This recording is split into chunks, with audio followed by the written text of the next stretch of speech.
Hi friends, ఇక్కడ మనకి కనిపిస్తున్న అమౌంట్ చూడండి.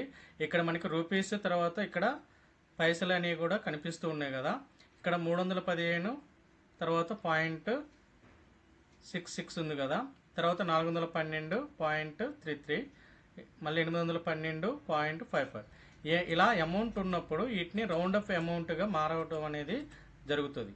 ఓకేనా. ఎక్కువగా మనకి రెస్టారెంట్లలో కానీ కొన్ని ప్రైస్లకు సంబంధించింది కొన్ని పైసలతో కలిపి వస్తాయి. ఆ పైసలతో కలిపి వచ్చిన వాటిని ఏం చేస్తారంటే రౌండ్ అప్గా ఒక అమౌంట్ అనేది క్రియేట్ చేయడం జరిగింది. ఆ క్రియేట్ చేయాలంటే మనకి ఫార్ములా అనేది ఒకటి ఉపయోగిస్తాం.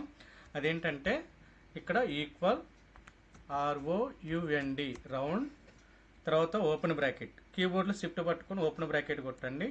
తర్వాత మనకి ఎక్కడి నుంచి ఉన్నాయి, ఇక్కడ ఏ ఉంది, ఇక్కడ 1 ఉంది, A1 తర్వాత కామా, తర్వాత మనకి 0, తర్వాత షిఫ్ట్ పట్టుకుని కీబోర్డ్లో క్లోజ్ బ్రాకెట్ చేయండి. ఓకేనా. తర్వాత ఎంటర్ కొట్టండి. 315.66 అని ఉంది కదా. రౌండ్ ఆఫ్ అమౌంట్ ఎంత తీసుకుంది, 316 తీసుకుంది. ఓకేనా.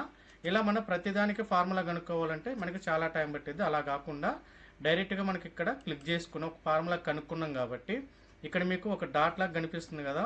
ఆ డాట్ దగ్గరికి కొంచెం వెళ్ళిన తర్వాత మౌస్ కర్సర్ ఇలా చేంజ్ అవుతుంది. చేంజ్ అయిన తర్వాత ఇలా మౌస్లో లెఫ్ట్ బటన్ నొక్కి పెట్టి ఇలా డ్రాగ్ చేయండి. ఆటోమేటిక్గా ఆ రౌండ్ అప్ అమౌంట్ అనేది మనకి రావడం అనేది జరిగింది. Okay friends. Okay, thank you.